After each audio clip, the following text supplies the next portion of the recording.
Okay. Hi again, everyone, and welcome as you continue to trickle in here.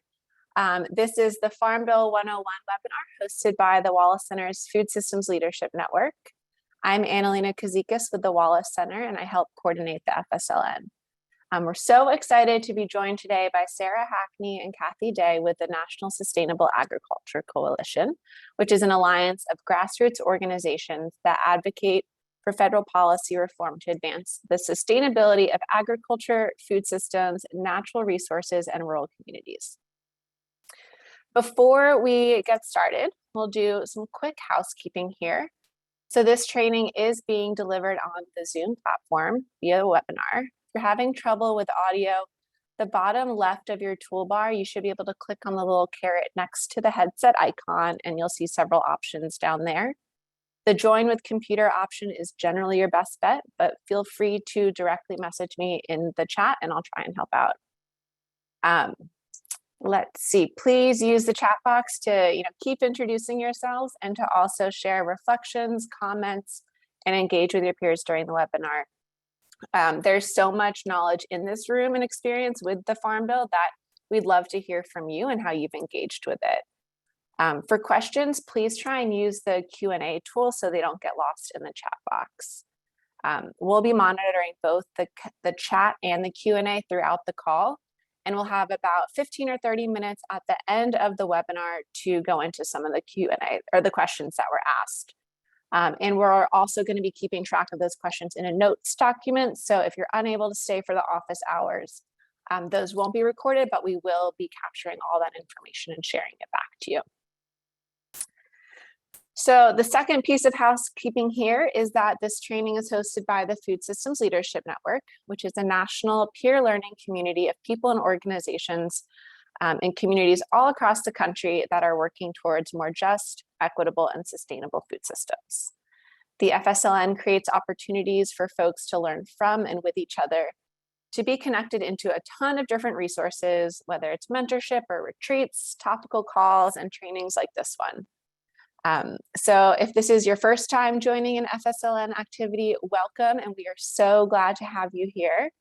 And if this is not your first one, welcome back, and really glad to have everyone here today. So as part of Resourcing Up Network members, today's webinar is part of a series of conversations and trainings that are taking place throughout April and May that are all centered around policy and political advocacy. As food systems leaders and practitioners, developing a deeper understanding of how we can engage in political advocacy at all different levels is really so important to create that lasting change that we're all really here to do. And since policy is an extremely powerful tool that creates the systems we live in, the ability to engage in it and in advocacy efforts to shift those policies and really ensure that they're reflective of the assets and the needs and the desires of our communities becomes even more critical. So that said, policy work can also feel intimidating. Can also feel like something that happens behind closed doors in this little city on the East Coast. This series of trainings and conversations is really meant to demystify that and help give you the tools that you need to start engaging in advocacy efforts of your own. So earlier this month, we had a two-part series that looked at what advocacy is. How can you embed equity into your advocacy strategies? What are some tips for meeting with your legislators? And more of those nuts and bolts skills. Next month, we're hosting a panel conversation with folks who have been in the food systems policy space for years, and to hear really more about their experiences and challenges and advice ahead. And today, what we're all here for is to talk about the Farm Bill, this crucial piece of food systems legislation that sets aside funding for tons of different food systems development programs. So I will now hand it over to Sarah and Kathy to walk us through what the Farm Bill is, why you should care about it, and what you can do to get your voice heard. So thank you both, Kathy and Sarah, for joining us today, and thank you all for being on the call. Awesome. Thank you so much, Annalena, for that warm welcome and for getting us collectively grounded again in Wallace's work and the Food Systems Leadership Network and that really fantastic overall series that Wallace Center has been providing for the network. We're really excited both that you all are doing this, that there's been such strong interest in these topics, and we're really proud and delighted to get to be a part of the discussion today and to be with you this afternoon.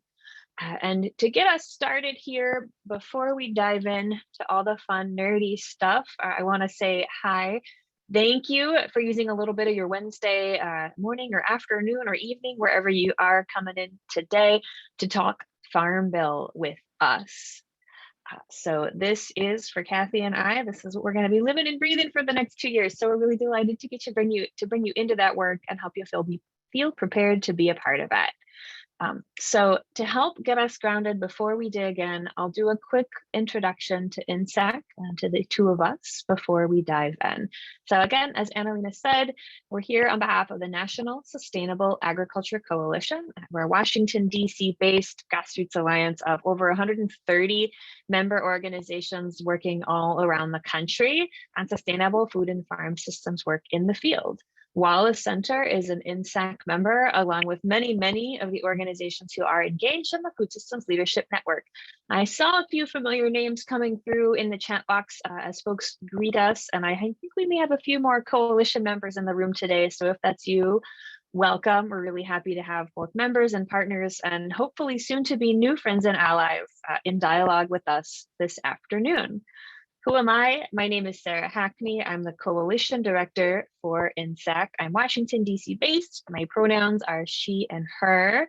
And I've been here for just about 11 years. My background, however, before coming into food and ag policy work is in the field, is working with farmers and communities on the ground. And so I try to bring that perspective and that understanding to this space in D.C. I'll give my colleague Kathy just a moment to introduce herself as well. Hi, thank you, Sarah. So I'm Kathy Day. I'm the Climate Policy Coordinator here at NSAC, which means I work on policy, including farm conservation policy, research policy, and really anything else that intersects with climate. Like Sarah, I have a bit of a different background coming into things. I'm not steeped in policy in my background, but instead have spent a lot of time as an educator and a researcher working to understand farming and farm systems and to teach college students about those systems. I'll hand back to Sarah. Awesome. Thanks so much, Kathy. Yeah, and I hope I hope this comes through throughout the next hour and a half that we're together. We really firmly believe here at INSAC that you don't need to be a full-time policy person or a really tried and true policy wonk who's been in DC for 30 years to have a voice in this process and to have a lot to offer. So we're going to try to re-emphasize that and offer as many concrete examples and opportunities to be involved as we can as we go through the conversation. Before that, just one quick more minute on INSAC. I thought it might be helpful to give you a little walkthrough of how we do our work and why we're talking to you today. Sessions like these are very much a part of who we are and what we do. Again, INSAC is a coalition. It's not about what I, as an individual, think is most important when it comes to federal policy opportunities or change. It matters what you think. It matters what folks in the field who are doing the work every day think. So we're set up to hear from farmers and from stakeholders, folks like you, what's going well, what's not, and what do we need to change when it comes to the field of federal policy issues. In turn, our members like Wallace Center, bring those concerns and those ideas to our shared table, and we talk about them. We learn from one another, the regional and identity and interest group and stakeholder differences that are manifest. We bring those together to our shared table to come up with shared priorities and shared solutions. INSAC helps us make that space. And then in turn, we work together with our members to show up both here in DC and in the field to organize and advocate together for our shared priorities. So we are kind of the eyes, the ears, the boots on the ground here in DC to help make sure that folks in the field are heard in collaboration with them. So that's a little bit about how we do. Again, these sessions are very much part of our work. We don't want to be the only experts in the room or at the table. We want to be doing that in collaboration with you and in partnership with you. And it very much is important to us that you feel like you have a sense for what's going on and how you can be heard as well. With that in mind, here's what we're going to tackle today. This is only about a 90-minute session. That's about an hour for talking and a half an hour, hopefully, for Q&A and discussion. I'll go out and tell you now, we will not answer every question. You could spend a whole semester in academic study on the Farm Bill and still have questions. So please know we aren't going to answer every question or get into every detail. What we are going to cover is just a little bit of brief history and contextual grounding for the bill's origins. We're going to talk about its structure. What's in the bill? How much does it cost? What does that look like in the real world? And then we're going to talk about process. How is this bill passed? How is it developed in DC and in the field? What does it look like for it to become signed into law? And then really importantly, Farm Bill advocacy. How can I shape it? Where and how can I be effective in being involved? So that's our plan for today. Again, we won't cover everything, but we're going to do our best to leave you today with a broad understanding of the bill's scope, what the next 2 years may look like on the process front, and how you can be involved all along the way.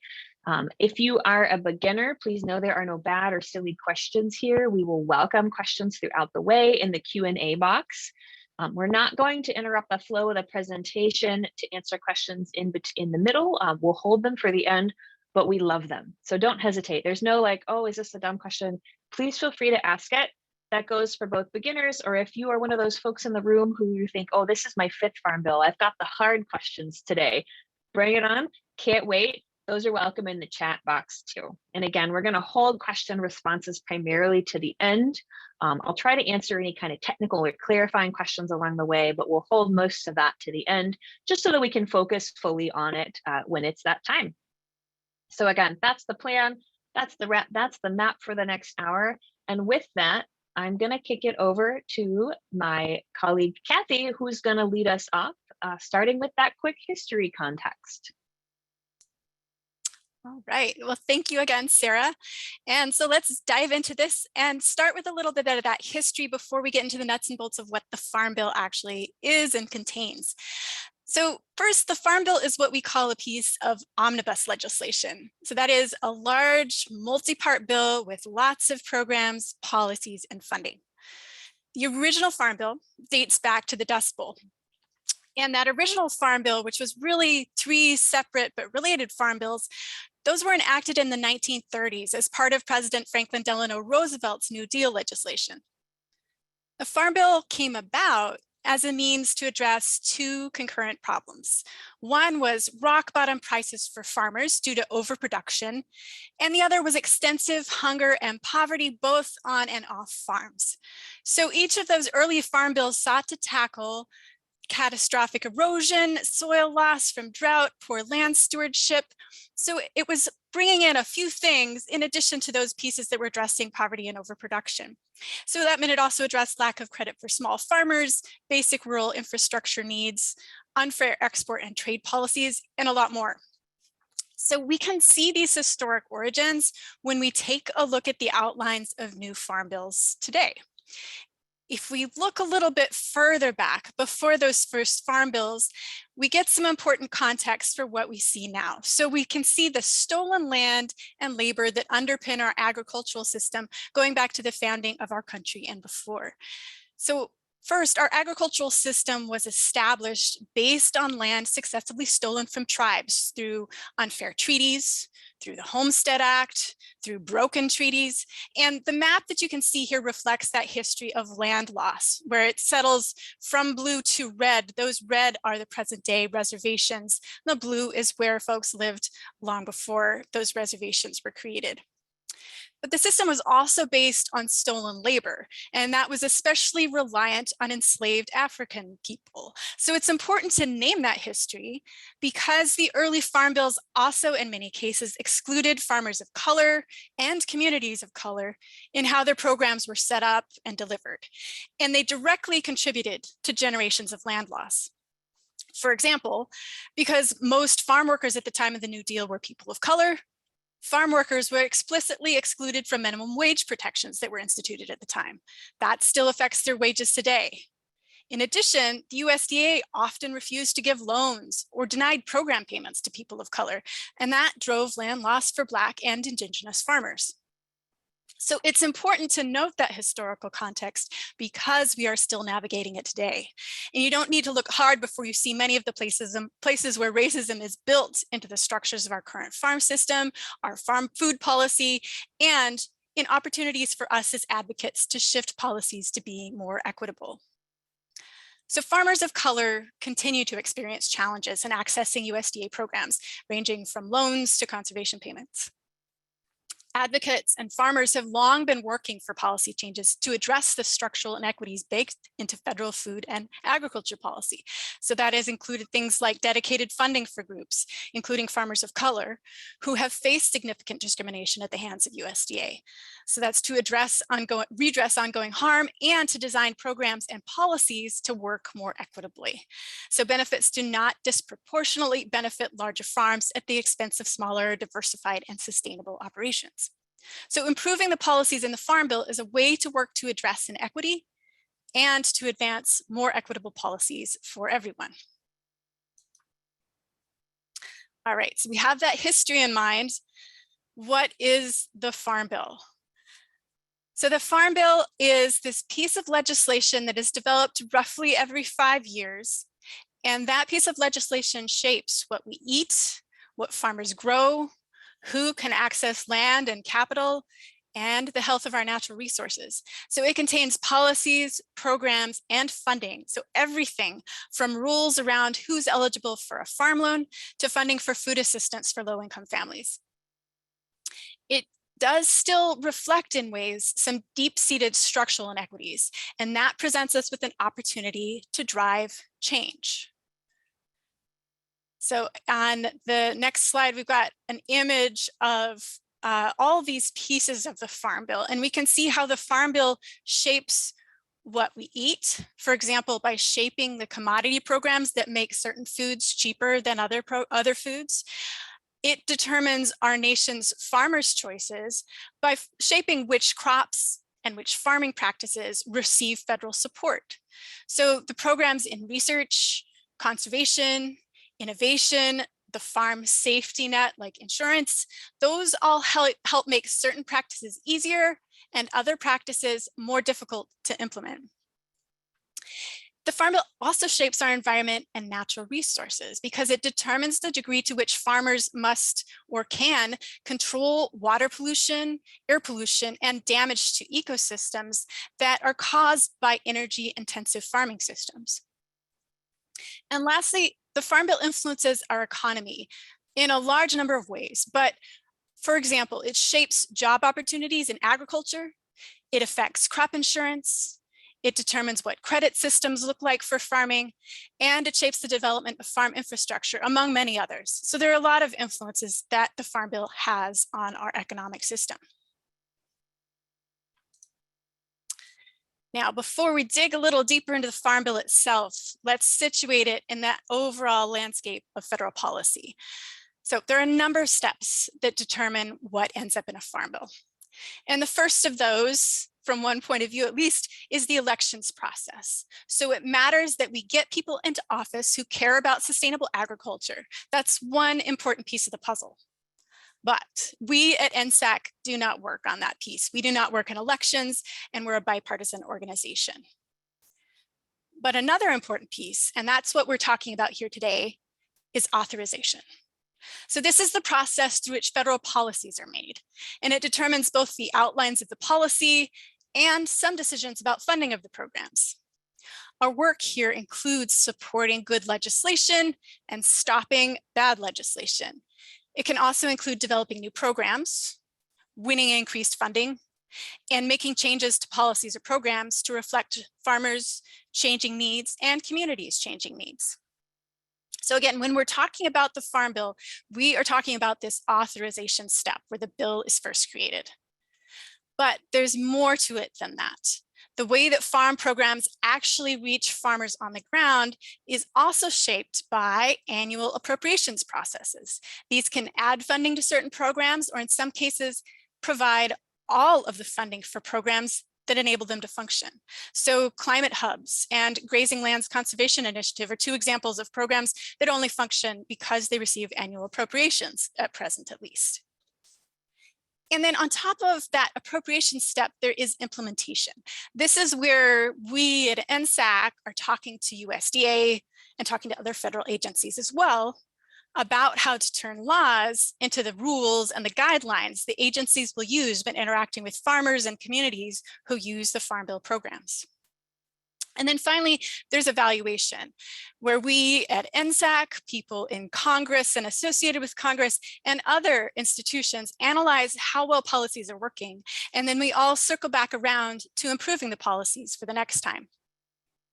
But again, what we are focusing on today is that authorization step. So where those farm policies are being built. When advocating for change in the Farm Bill, it's important to understand which programs make up the majority of Farm Bill spending. Just as with the original New Deal, there's a lot of focus on making sure that people have enough to eat. So the nutrition programs, including the Supplemental Nutrition Assistance Program, make up more than 3/4 of Farm Bill spending from the 2018 Farm Bill, which is the bill we're currently working in. When we focus on the nearly 1/4 of spending that's left, you'll notice that 3 other areas of focus make up most of that remainder. Crop insurance is the biggest one of those. At 9% of 2018 Farm Bill spending, it represents the most substantial way that the Farm Bill puts money into the hands of farmers. However, a close second is commodity spending. So these are direct payments to farmers that are often based on what they grow, with a few other parameters around who gets the money. Note that when you put these two together, crop insurance and commodities, at about 16% of the total Farm Bill, most of that spending represents payments to the largest scale farmers. Certainly, some of the payments are going to support small and medium scale farmers, for example, with insurance and other forms of support. But much of that money goes directly into the pockets of those who control the largest amounts of land. After those two then, in that blue bit of the pie, is conservation programs. Those also represent about 7% of Farm Bill spending. And these are the programs that help to move our nation's farmers toward practices that decrease their greenhouse gas emissions, that reduce pollution in waterways, and they help to rebuild the tons of soil that we've lost through damaging agricultural practices. And then we get to that tiny little sliver of black. And that last set of spending contains a lot of other priorities. It includes research, it includes credit and rural development. And all of those things together, even though they're a much smaller bucket of spending, they still are very much central to supporting changes in agriculture. They support research advances, they support credit for farmers who cannot access it elsewhere. They support rural livelihoods and rural life. So even though they're small, those parts are also vitally important to the Farm Bill. All right, and then something else to understand about the Farm Bill is that it is authorized in different sections that are called titles. And each of those titles addresses a particular piece of food or farm or rural policy. And the number and composition of the titles varies from Farm Bill to Farm Bill, but generally it contains these 12 titles. The first title is commodities. That covers things like price and income supports for farmers who raise widely produced and traded non-perishable crops. So soybeans, corn, wheat, and rice are some of those, as well as dairy and sugar. And the title also includes agricultural disaster assistance. Title 2 is the conservation title, and that covers programs that help farmers implement natural resource conservation efforts on working lands like pasture and cropland, as well as land retirement and easement programs. Title 3 is trade. That covers food export subsidy programs and international food aid programs. Title 4 for nutrition. This covers the Supplemental Nutrition Assistance Program, or SNAP, and it also covers a variety of smaller nutrition programs that help low-income Americans afford food for their families. Title 5 is credit, and that covers federal loan programs that are designed to help farmers access the financial credit that they need to grow and sustain their farming operations. It includes things like direct loans, and it also includes loan guarantees. Title 6, rural development, covers programs that help to foster rural economic growth. So things that help to support rural businesses, things that help to support community development, like farm businesses, and also things like rural housing and infrastructure. Title VII focuses on research, but it's not research alone. It is also the extension and education associated with research and with generally the learning about farming. So that covers everything from farm and food research to education to extension programs. And it's supporting everything from federal labs and state university affiliated research to vital training for the next generation of farmers and ranchers. Title VIII is the forestry title, and that covers forest-specific conservation programs that help farmers and rural communities to be stewards of forest resources. Title IX is energy. And that covers programs that encourage growing and processing crops for biofuel, that help farmers, ranchers, and business owners install renewable energy systems and support research related to energy. Title X is horticulture, so we're getting there. The horticulture title covers farmers market and local food programs. It covers funding for research and infrastructure for fruits, vegetables, and other horticultural crops. And it covers organic farming and certification programs. Next to last is crop insurance. That title provides premium subsidies to farmers to their private crop insurance companies who provide federal crop insurance to farmers to protect against losses in yield, crop revenue, and whole farm revenue. This also provides USDA's Risk Management Agency, or RMA, with the authority to research, develop, and modify insurance policies. Finally, Title XII, the miscellaneous title. It's a little bit of a catch-all, but it brings together currently 6 advocacy and outreach areas. That includes advocacy for beginning, socially disadvantaged, and veteran farmers and ranchers. It also includes agricultural labor safety and workforce development, as well as livestock health. So that's the current 2018 Farm Bill as it breaks down into sections. But another key thing to know about the Farm Bill is what's in and what's out of the Farm Bill. In other words, there are some things that are included in the Farm Bill, but there are pieces that are outside of the realm of the Farm Bill itself, but are very clearly food and agricultural things. So let's talk about some of those. Even though the Farm Bill is pretty comprehensive, there are some things that aren't in there. And so first, the items I mentioned on the previous slide, obviously those are in the Farm Bill. So commodity programs, crop insurance, conservation, credit, forestry, anti-hunger, rural development, research, agriculture, trade programs, and internal food aid. All of those things in those 12 titles definitely in. However, what is sometimes confusing is that some very farm-related policies are not part of the Farm Bill. So for example, farm and food workers, public lands and grazing rights, irrigation water rights, FDA food safety, things associated with the Clean Water Act and its implementation, the renewable fuel standard that's very important to corn growers, tax issues, school meal programs, the Women, Infants, and Children program, or WIC, farms to school grants, and GM regulations and labeling. None of those are part of the Farm Bill. So that means that while much of our work at NSAC is focused on the Farm Bill, its passage and its implementation, we also focus on some other legislation and other agencies outside of USDA. Being in the Farm Bill foremost means that the program or policy is authorized through the Farm Bill. However, being in the Farm Bill entails more than a simple authorization. Beyond authorization, the Farm Bill often includes language dictating to USDA how authorized programs should be structured. So for example, it determines who's eligible and who isn't eligible for a given program. It gives some key definitions, especially if certain words or phrases are not defined elsewhere in federal legislation. It offers preferential treatment or priority status for certain groups of people when it comes to the benefits of programs. In the case of grant programs, it often tells the maximum amount that can be awarded and how long the grants can last. And then it also includes things like matching fund requirements and restrictions on administrative expenses or other uses of funding. it's important to note that not all the programs authorized in the Farm Bill come to fruition or are implemented right away or at all sometimes. So let's take the example of the Beginning Farmer or Rancher Development Program. This was a program that NSAC developed in response to member needs and priorities. Our members championed this and we were able to get authorization for it included in the 2002 Farm Bill. And Beginning Farmer and Rancher Development Program, or BFRDP, is a competitive grant program administered by USDA's NIFA that funds education, outreach, and technical assistance initiatives that are directed at helping beginning farmers and ranchers of all types.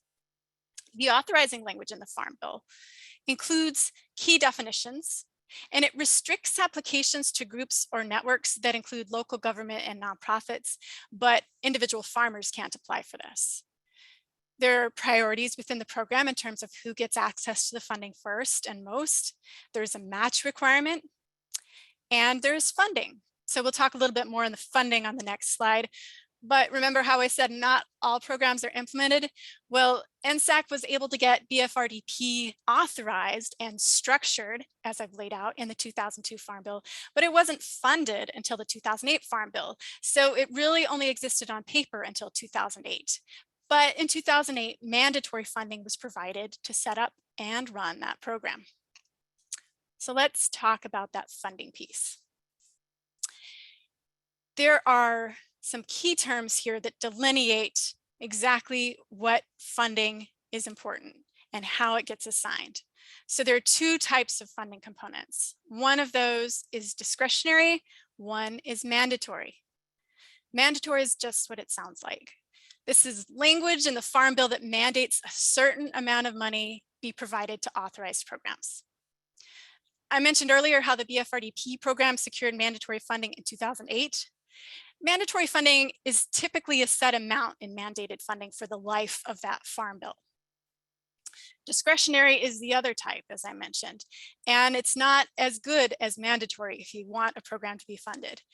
Instead of mandating a certain amount of funding per year through the life of the bill, it's language within the program authorization that gives discretionary authority to the Agricultural Appropriations Subcommittee to appropriate funding to a program on an annual basis. So they get to make a decision every single year about whether to fund a program and how much.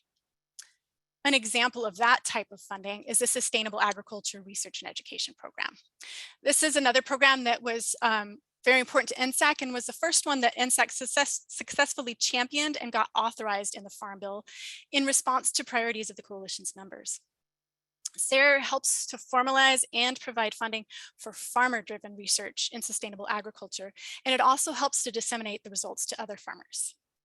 It was first authorized all the way back in the 1980s, but it did not include mandatory funding, only was provided instead discretionary authority. So as a coalition working with other groups and members of Congress, we've had each year to ask the Agriculture Appropriations Subcommittee to appropriate funding for that program. All right, so we've looked at a lot of the nuts and bolts of the bill itself. Let's dig into a theoretical farm to see some of how the Farm Bill gets applied in practice. So this theoretical farm, much like one that could be supplying fruit and veggies to your community, is just hypothetical, and it's an example of the many ways a hypothetical farmer could engage with the Farm Bill. So we're going to call this farmer Susan and her farm Westwood Farm. And this is a diversified vegetable farm growing on about 6 acres, and she has some additional acres in forest land. Susan has a growing farm business thanks to the fact that her local farmers market, where she sells most of her produce, is thriving and growing. With capacity building and promotional support through the USDA Farmers Market Promotion Program, her local farmers market has transformed from a sleepy small market to a happening community space with increasing foot traffic, increasing sales, and improved access options. Looking forward, there are also some other elements of the bill that are important to Susan's farm. She's also committed to social justice and equity. And she's very happy that the farmers market she sells at used its farmers market promotion program grant to set up effective systems for accepting SNAP at the farmers market. That paved the way for the organization to also get funding through the Gus Schumacher Nutrition Incentives Program, lovingly known as GUSNIP, which has allowed them to set up a Double Up Bucks program at the market. That GUSNIP grant also helps the market to get shoppers excited about buying and eating fresh produce because it helps to support activities like cooking demonstrations and recipe tasting. And then as Susan's sales grow, she's starting to sell to local institutions like schools and hospitals. To do this, she'll need to make some key equipment upgrades. That includes more cold storage space. And she'll also need to undergo additional food safety training to meet some institutional food requirements. That food safety training is available thanks to a food safety outreach program grant that was awarded to a local nonprofit in partnership with Extension. She's also able to apply for a loan for a new cold storage unit through the Farm Storage Facility Loan Program at the Farm Service Agency, or FSA. And she gets an extremely low interest rate with them of 2% with little cash down. Now, as a small operation, Susan's farm spends a lot of time on the distribution and transportation of her products to market. That eats up valuable time that she could be spending growing more food for schools, hospitals, restaurants, grocery stores. But luckily, she heard about a regional organization that has a value chain coordinator to help build efficient value-based supply chains and match producers with markets, someone to connect supply with demand. This key connecting infrastructure helps farmers like Susan sell more of her farm products to local schools, hospitals, retail outlets, restaurants, and it can be funded through Farm Bill programs.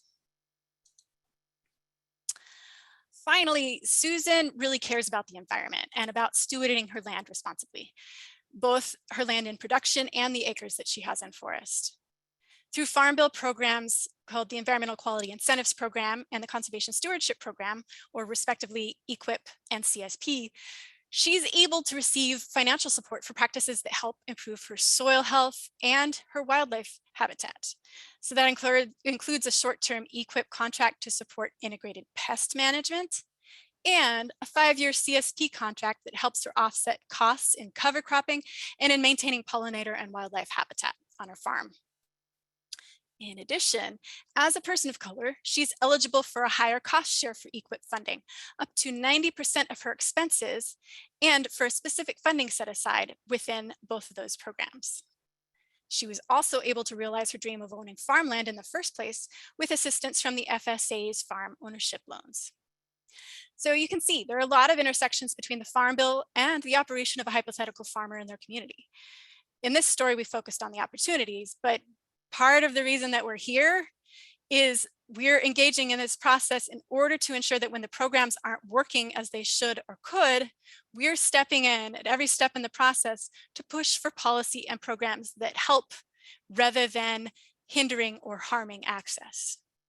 And a big part of that policy advocacy work that we do is trying to improve and reform programs that aren't working as well as they should. Okay. So now you have an idea of what the Farm Bill contains and also how its contents can influence what a farmer can do. Now let's talk about how a new Farm Bill comes to be, and we're going to start very much with the big picture. So when it comes time to draft the new Farm Bill, the Agriculture Committee and both the House and the Senate draft a bill. So 2 different bills being drafted in each house. One in each house, I should say. So each committee will develop a bill that reflects the priorities of their committee members and their constituents, as well as input from other members of Congress, from advocates like us, and from other citizens. So once each of the houses has developed its own bill, then the House and Senate committees come together in a conference committee. Oh, I apologize, I skipped a step. So they'll each take their bills out to the floor. And when they take their bills out to the floor, that means all the other members of House and Senate outside of the Agriculture Committee have a chance to discuss the bill, change the bill, and finally to vote on it. And then next, once we have those 2 voted on versions of the bill, then it comes into conference committee. And the House and the Senate Agriculture Committee chairs form part of that conference committee. despite all the work that goes into those individual bills, both in committee and on the floor, a lot of change can happen in that conference committee. And then from there, the bill goes back to the House and back to the Senate, and each chamber votes on the version that was developed by the conference committee. Finally, once it has been voted on by both, then it goes to the president's desk for signature.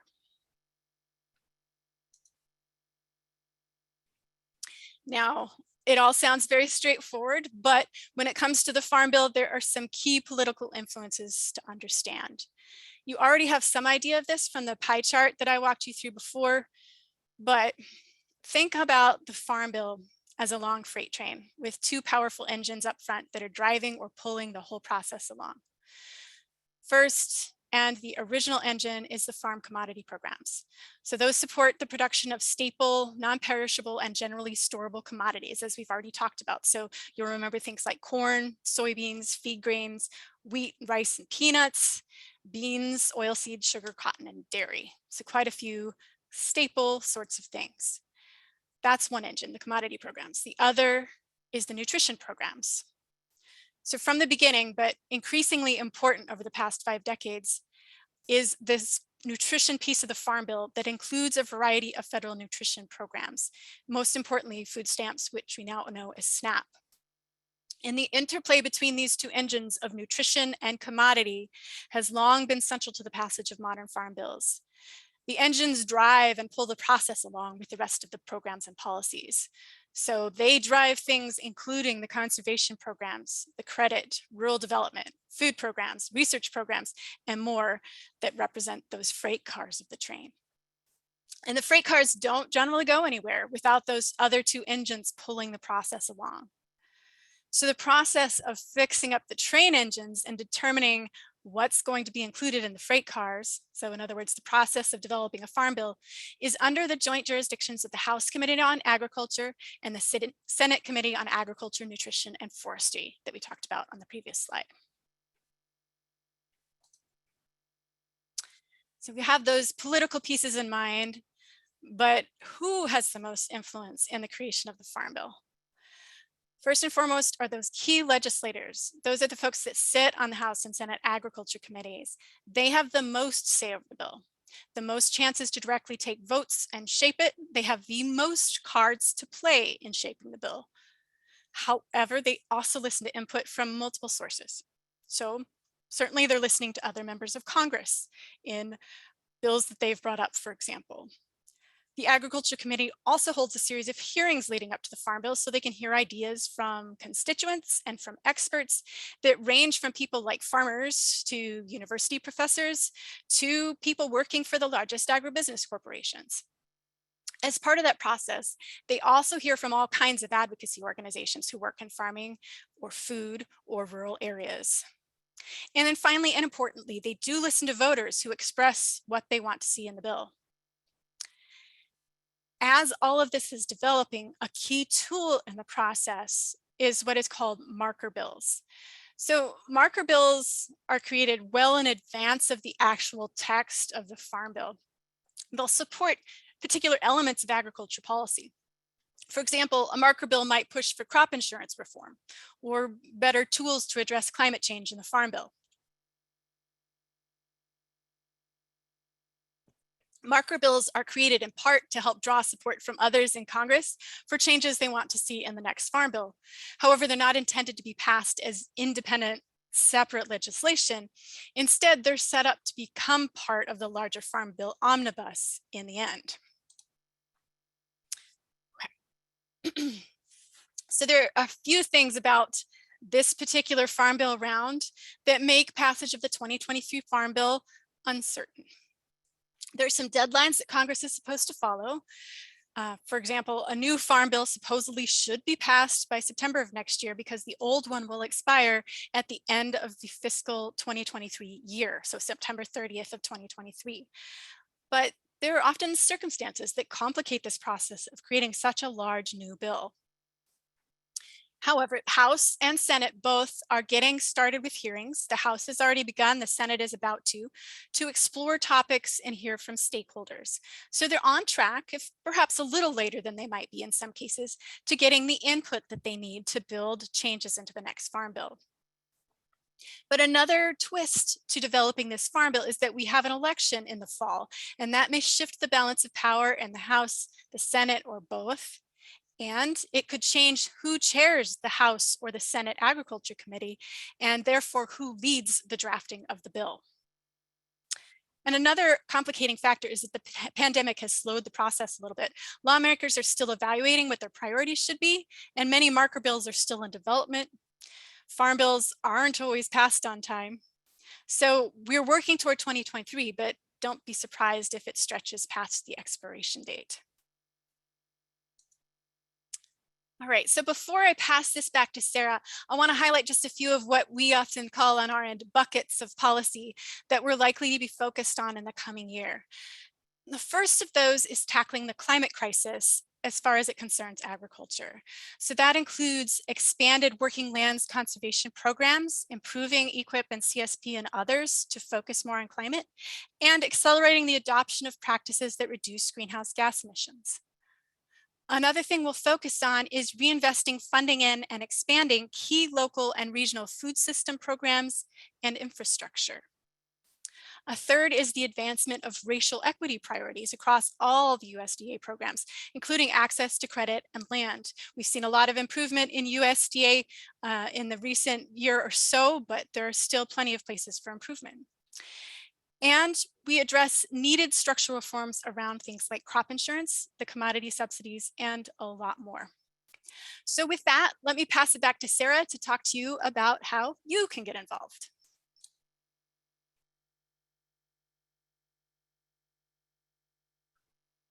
All right, had to find that unmute button. Thank you so much, Kathy, for that really cogent and thorough walkthrough. There was excellent questions firing away in the Q&A box. I answered several as I could. Kathy, you're welcome to answer a few more if you like as I go. And again, we have some time dedicated for Q&A discussion here at the end, so keep them coming. We love them. Thank you for asking great questions. So with that, wow, there's a lot here, right? This is a really big bill. It touches a whole bunch of pieces of our food system. Where do I even begin to have a voice and help to shape it? Well, I want to give you a couple of tangible steps to explore and take away today. And just to ground that, I'll be talking for maybe 10 to 12 minutes, and then we'll jump into Q&A. So again, as we said a little at the start, why does my advocacy matter? If you're here, you're already half the way there. You get it. You think this is important. I want to be informed. I want to be engaged in this work. Fantastic. Whether you have just a few moments from time to time over the next few years, or you have a whole lot of energy to throw at this and you're looking to really direct it heavily, there's a role for you.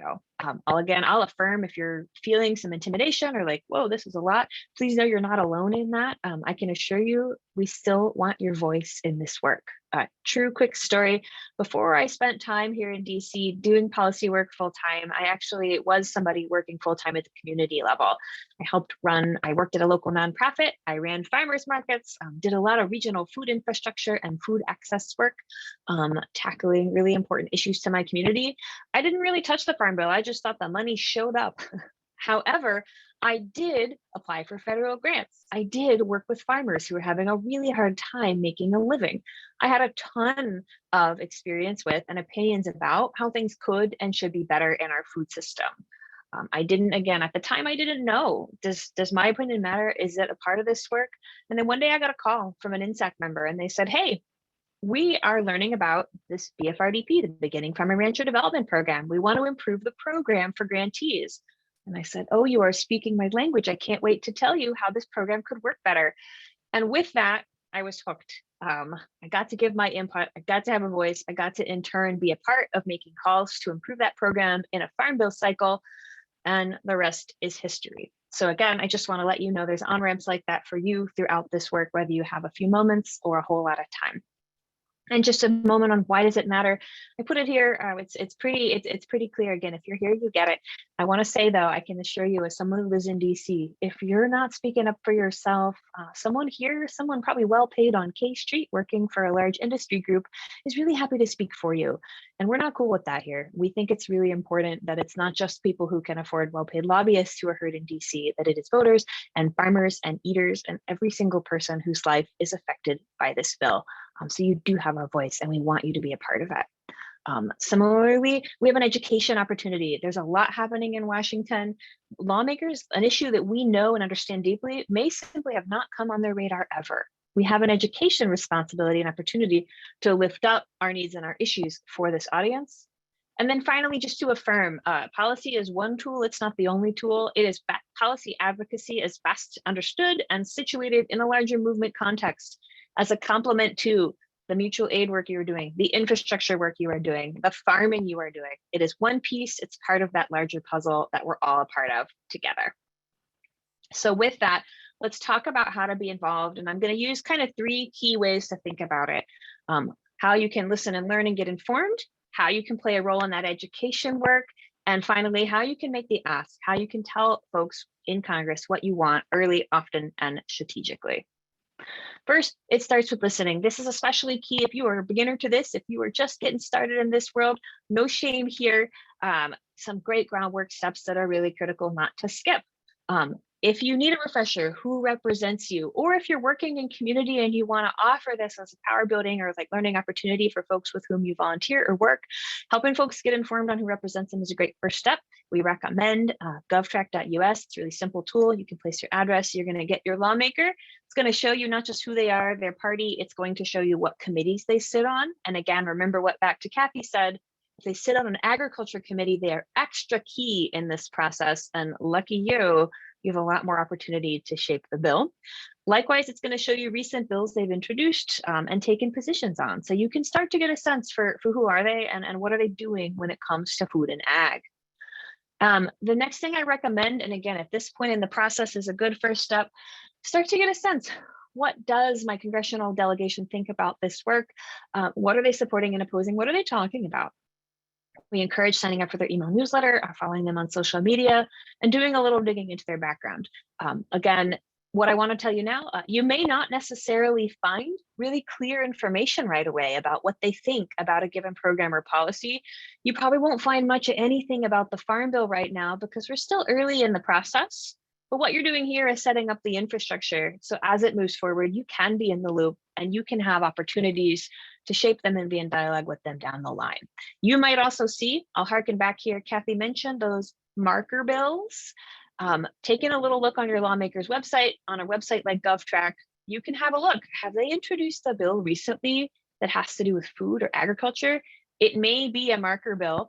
It's not going to be labeled as such, but if it is a food or ag related bill, they are likely hoping it's going to be a part of the Farm Bill. That information may be a little disappointing. I just want to be real. Not every person has a congressional delegation that is in line or in alignment with their values or their political background. We certainly know that it's true for many folks.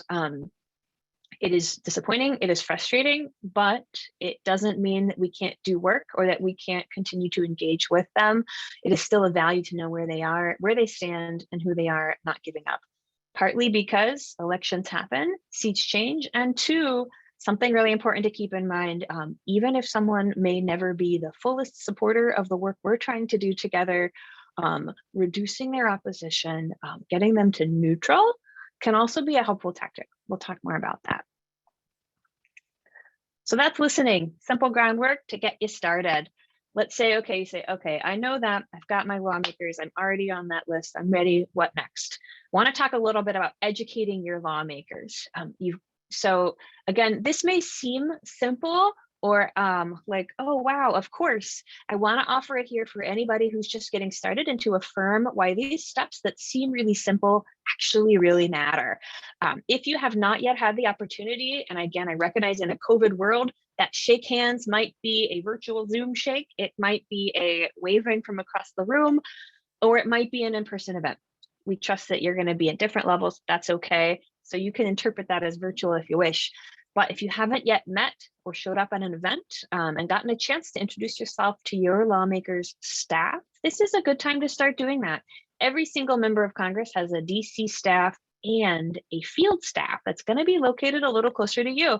They are great folks to get to know, to meet, and to build a connection with. And we encourage going ahead and making that introduction soon. Likewise, if you run a nonprofit or a farmer's market, or you are somebody or a farm, it's a great idea to invite your lawmakers to a field day, to a farmer's market, to a workshop or a celebration. They may not show up, but in inviting them, you're putting yourself on their radar and you're signaling to them what's important and what's going on in district. Share news. Did you win a grant? Did you get an awesome award?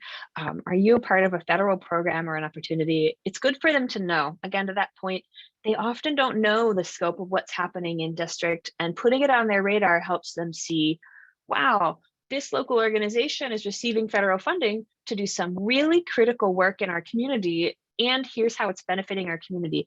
That lawmaker is going to be a lot more likely to support that program when it comes Farm Bill time, because they see and they know how it connects back to home and how folks at home are making good use in service of the community. Finally, show up. This is going to really be a key opportunity the next 6 months or so in the run up to the Farm Bill process. You may see in-person or virtual town halls or listening sessions, opportunity to be heard. We encourage saying yes to those and showing up. You may see coffee chats start to happen again, virtually or in person, where a lawmaker is in town and just open office, come on by, again, in person or Zoom, stop on by. Even if you don't have exactly a clear ask yet, just to say hi, here's who we are, here's what matters to us. Want to offer just a little context for why we say these steps are so important, even if they feel rather simple. This little animation is a pretty true approximation of how a lot of people think that DC looks. It often feels as if there's not a lot moving here in Washington. What's going on across the street? Why is Congress not passing bills, not taking action? It may look from the outside like they are sitting around kind of twiddling their thumbs. In actuality, this is a lot closer to what it feels like to be a member of Congress or a member of Congress's staff. While again, externally, it may look like not a lot's happening, there is a lot happening here on the inside. There are hearings and briefings, there are events, it is a high pressure environment where they are receiving calls, emails, requests for their time nonstop. It's also a high pressure environment with a lot of turnover and a lot of new faces at all times. One human being, one lawmaker may sit on the Ag Committee, the Armed Forces Committee, and a committee that tackles education. As you can imagine, every single one of those areas is a world unto itself of nuance and detail. And then you can imagine everybody with an interest wants to come to them with needs. They can't hold it all. They rely on their staff to help. Even with staff, it's a lot. So do know that's why we encourage these education stops, because they stay busy, because it helps keep our issues top of mind.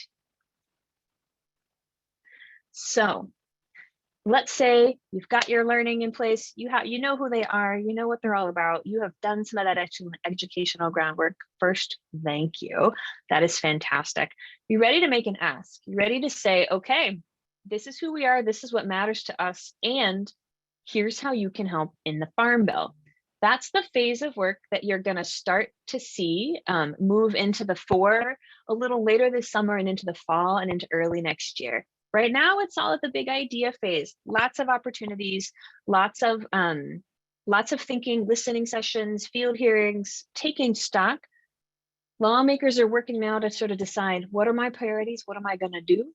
And as we get into the summer and fall, there will be opportunities to ask lawmakers to support the priorities and the work that we care about, whether that is protect this key program, support this excellent marker bill that has a lot of things we care about in it, or stop this harmful cuts. So we're going to have those kinds of ask opportunities starting a little later this summer, all the way through next year.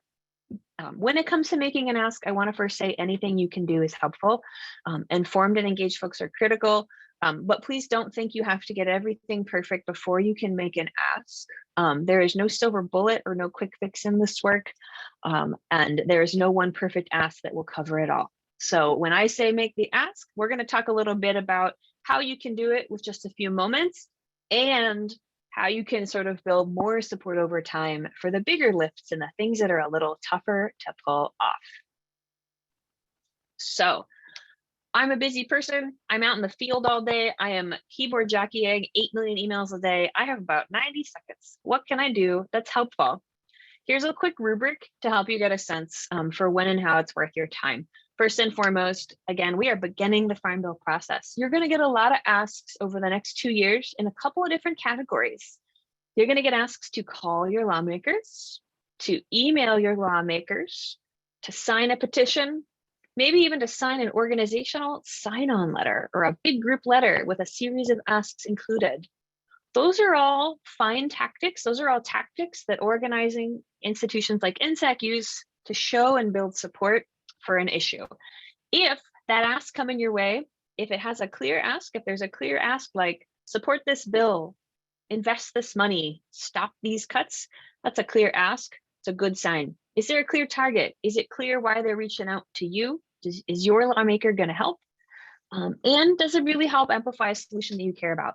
If the answer is yes, it's worth your time. I encourage saying yes. And you're going to get a lot of these asks, and that's okay. It's part of the work, and it's okay to make them multiple times.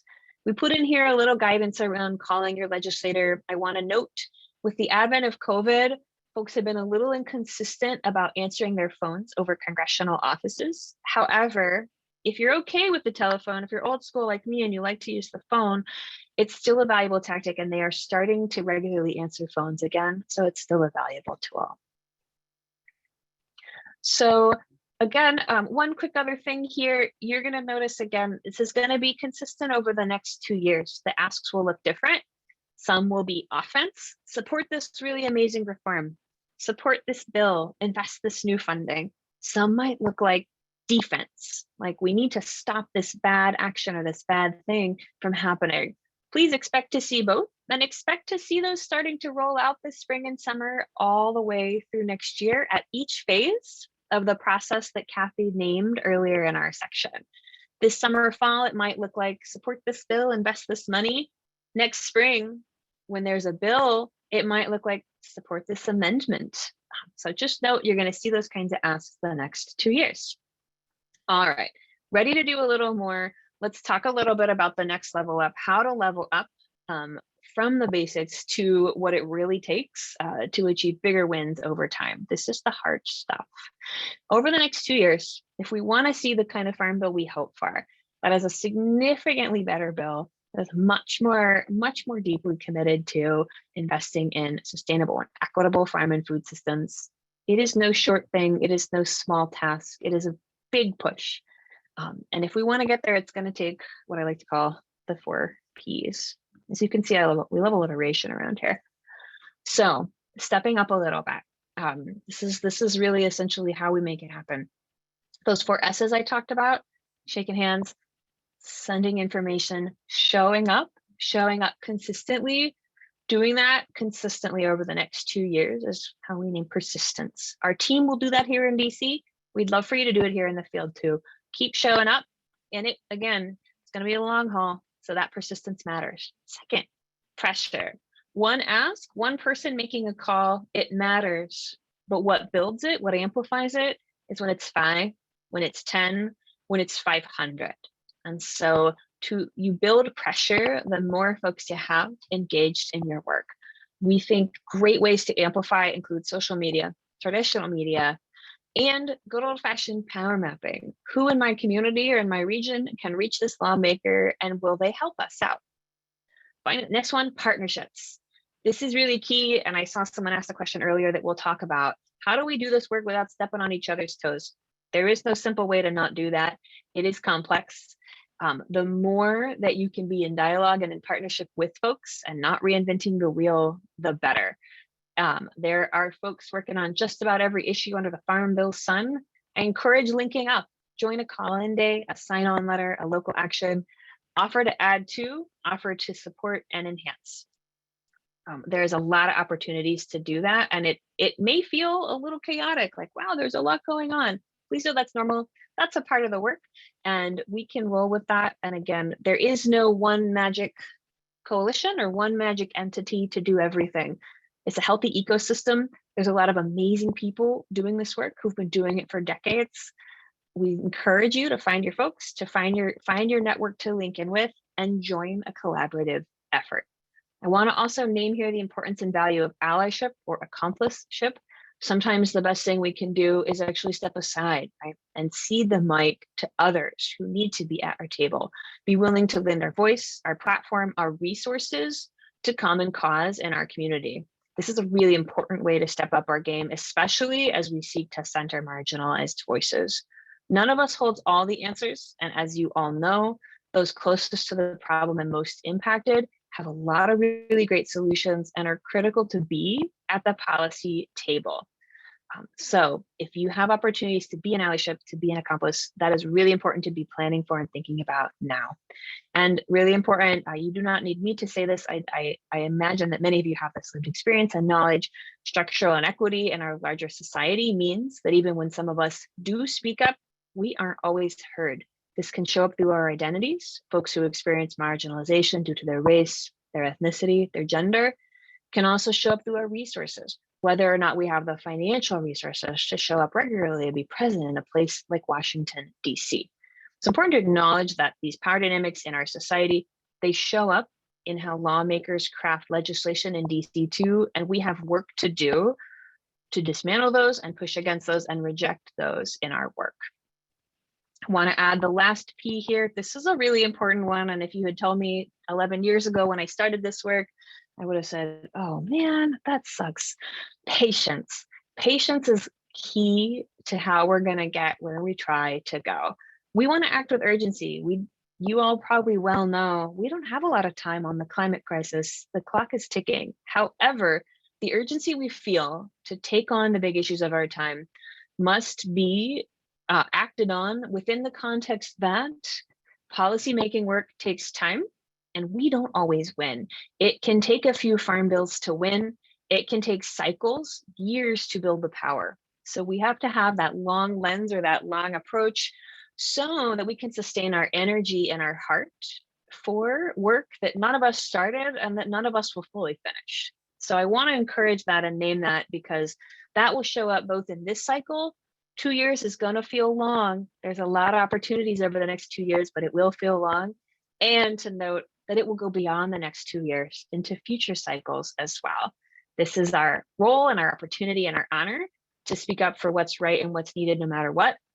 And to know that even if we don't get everything we want this time, we're laying groundwork and continuing to build for the future. Our collective work is to organize together to build that power and to be heard in this cycle and in future cycles to come, and to win some really, really needed change. So with that, I want to leave you with just a few very key specific asks right now that you can do anytime. And then I'm going to close with a couple of resources and we'll turn it over for questions. So if you leave the call today and think, what can I do next? Here are a few. First and foremost, if you are new to this and still getting your feet under you, absolutely welcome. Time for groundwork. Who are your lawmakers? What committees do they sit on? What issues are they checking in on? Can I get connected to them in some way? Education. If you haven't introduced yourself to your delegation, requested a meeting, requested a chance to get to know them, this is the time to do it. Likewise, consider joining or attending a virtual town hall or listening session this spring or summer. Start putting your radar out for where those are. Commit to showing up and doing that education work about who you are and what matters. Finally, number 3, you can start doing this today. You can start asking your community. That can be your staff team, your colleagues, your farmer networks, the partners you have in your community. What are your priorities for the Farm Bill? How can we help? That might look like, again, showing up at a listening session, joining a Farm Bill working group, or just having an informal conversation to develop some connections so you can be in dialogue throughout the rest of the process. I want to affirm here as well, INSAC and the Wallace Center, we're partners in this work with you. This is going to be a 2-year process. There's going to be a lot of twists and turns in the road to a new Farm Bill. There's going to be a lot of opportunities. And you can also count on us to be partners in that work with you and to help put up the flag when there's an opportunity to be engaged. If you want to learn more, I love it. Let's do it. I'm going to give you just a few resources here. INSAC's website is probably more information than you ever wish to know about food and farm policy. It's all free. It's all available to the public. You're welcome to have a spin there. We have a lot of great Farm Bill 101 content. I also want to lift up the excellent work from our partners at the Native Farm Bill Coalition. They're actually doing a title by title deep dive on the Farm Bill. It's great. If you want to go deep on the details, those are all available on their website, nativefarmbill.com, and they're coming up every couple weeks throughout the spring and summer. Do not forget about Wallace's other great webinars in this series featuring our friends at Equity Advocates. Those were excellent. And some longtime INSAC friends and members coming up in May at the discussion. They're great. I strongly encourage jumping on. If you've got a resource you want to share in the chat for the benefit of the group, now is the time. Finally, one quick friendly heads up. Here's how to stay in touch with us. And if you want to be on our email list, you can find that at the email link you see on your screen. We'll send these out as well to registrants as part of the material package, I believe. I can place this in the chat as well, but we'd love to stay in touch. You're going to hear more than you ever dreamed about the Farm Bill from us for the next 2 years. And if you want to be in the loop, we'd love to have you as a part of our shared work together. And so with that, I'm actually going to go ahead and wrap us up and take us in to Q&A time. So let me hand it over to Annalena to close out our recorded session and shift us into Q&A. Awesome. Great. Wow. Sarah, Kathy, thank you both so much for such a jam-packed, information-rich presentation. That was an incredible amount of info in such a concise amount of time. So really appreciate both of you guys for sharing all that information and for getting to some of the questions that were coming through. There is clearly so much work to do here, but this is a really solid foundation to start upon. So thank you both. Thank everyone who's still with us as we enter into the second half of the presentation. I'm going to go ahead and stop the recording right